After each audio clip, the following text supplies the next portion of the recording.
راغلې ده که نه نو موږ نشو درته ویلی چې په دنیا به داسې حالات هم لا راځي یا به داسې په موږ به لا داسې ورځې هم لا راځي که زموږ چې به هر رنګ او زموږ به کار ډېر ښه په هر حالات باندې خو لکه اوس د دې د لاسه زموږ روزي روټۍ ټوله په دې پښتنو کې ده دې خلکو کې ده چې دوی واده ښادي راشي موږ ګډ شو.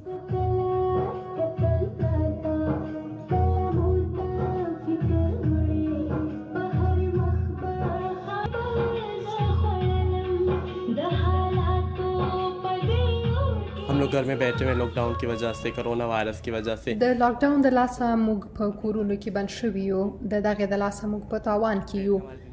مخکې به موږ ښه ژوند کوو، موږ به پروګرامونو ته تلو، ډانسونه به مو کول، سندرې به مو ویلې او ډېرې پیسې به مو ګټلې. دومره څه به مو ګټل چې زموږ او زموږ د کورنۍ لپاره به پوره وي، خو اوس موږ هیڅ ګټه نه لرو. که لاکډاون 2-3 میاشتې نور داسې پاتې شو او یا ودونه ونه شول او یا د ودونو حالونه یا شادي حالونه بند وو نو موږ به څه وکړو؟